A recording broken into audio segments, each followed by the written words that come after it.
If you've been on social media at all in 2026, you've surely seen almost everyone on your friends list post a story with a caption like, "This was me in 2016."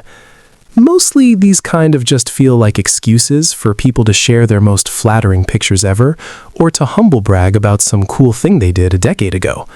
But who am I to judge? I'm all about taking a walk down memory lane on occasion, fondly remembering the days of old and the good times they brought. Of course, it was then natural for a games editor to also start thinking about what video games were like back in 2016, which reminded me just how many bangers we had the pleasure of playing at the time. The following are my picks for the best games of 2016, based partially on critical reception at the time, but also my own personal opinion on how they've aged and held up a full decade later. Puzzle games have been a thing forever, but The Witness still took a ton of people by surprise back in 2016. In a lot of ways, it was a throwback, practically forcing players to break out a pen and grid paper in order to figure out the game's solutions. On the other hand, it also was the perfect combination of challenging yet rewarding brain twisters, as well as a lonely, almost ominous vibe across the island where The Witness takes place. It wasn't for everyone, but if you're someone that's down for some out-of-the-box and wacky critical thinking, the game is a masterpiece.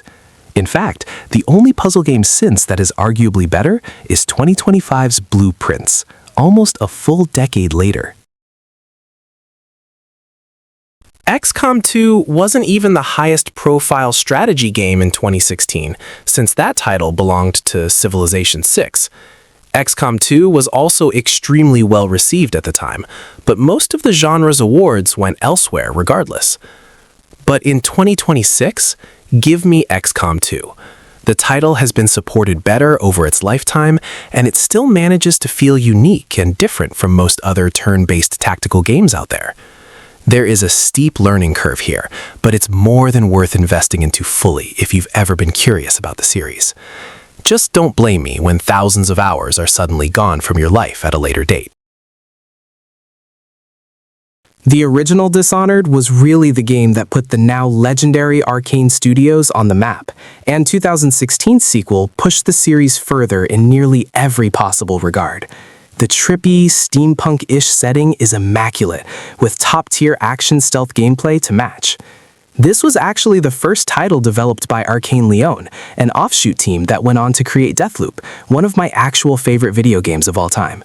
It's that sort of pedigree that should show you the level of quality you're in store for with Dishonored 2. If you like action games that trust you enough to figure out your own unique solutions to get through each and every section, then Dishonored 2 is still up your alley.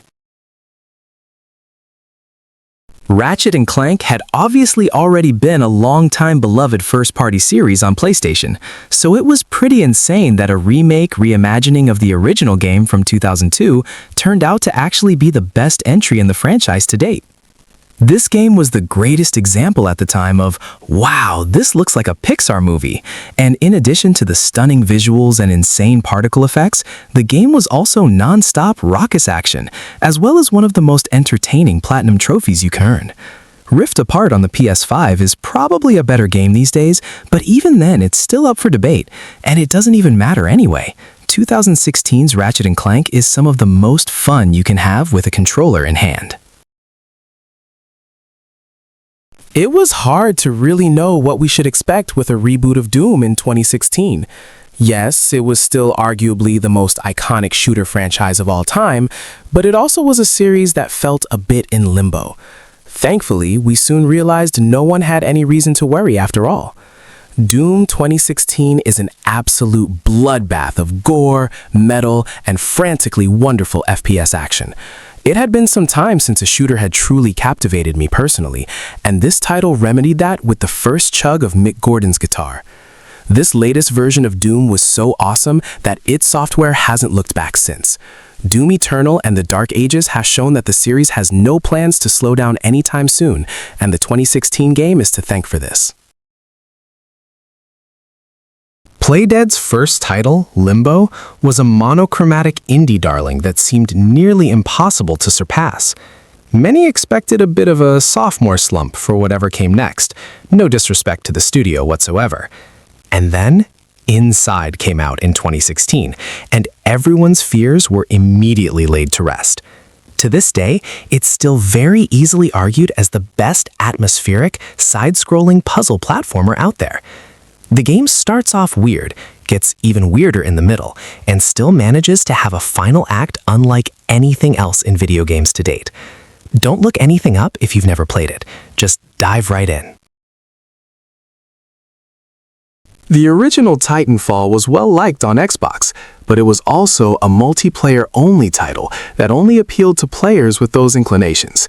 As a result, Titanfall 2, boasting a brand new original single-player campaign, felt like a bit of a wild card.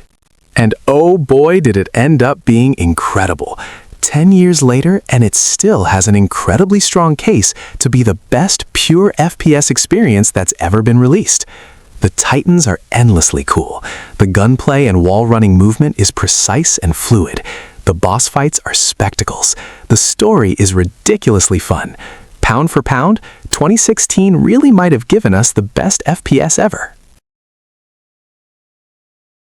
On the complete opposite end of the gaming spectrum from Titanfall 2 is Stardew Valley. This life/farming sim absolutely took the world by storm, and it's honestly never looked back. In fact, the mod support and additional content continues on in full force an entire decade later, with the game also remaining consistently in the upper echelons of the Steam player base trackers as well. For this type of game to manage this type of staying power 10 years later, you know it's something special. Stardew is a game you can play forever, and it seems like many people fully intend to do so. Try it out, and you'll probably understand why. There's probably not a more well-respected name in the gaming industry as Naughty Dog, and while they've clearly had plenty of prolific and medium-defining series along the way, Uncharted was what really got them their flowers initially. As such, the conclusion of Nathan Drake's story in Uncharted 4, A Thief's End, was set to be a huge deal. Upon finally getting to go hands-on with it in 2016, we quickly learned that the team delivered, and then some. Sure, a minority of players might argue that UC4 is a bit too cinematic and dialogue-heavy for its own good, but by the fourth game in the series, it had earned that right. What's here is still incredibly action-packed, while also managing to feel like a game that's simply important and was about to have a moment. Whether or not this really was the end of Drake's journey, we still don't know, but I know I'm not alone when I say I'm ready for more from Uncharted whenever Naughty Dog is feeling up to it. Ask a Soulsborne fan their favorite game in the genre, and you're going to get a lot of different responses. The original Dark Souls has the amazing interconnected map, Bloodborne has the vibe, Sekiro has the precision-based combat, Elden Ring has the freedom of exploration, Dark Souls 2 has, well, never mind. For me, I give the crown to Dark Souls 3, and that is really saying something when you consider just how strong From Software's entire roster of games truly is. Sure, it's a bit more linear than some of its brothers and sisters, but that also works for its benefit. It's the most replayable From game out there, has the best boss fights, and still some of the most breathtaking, brutally challenging areas ever if you don't know what you're getting yourself into. 2016 was a loaded year in retrospect, but DS3 is the title that I and many other gamers simply can't stop coming back to.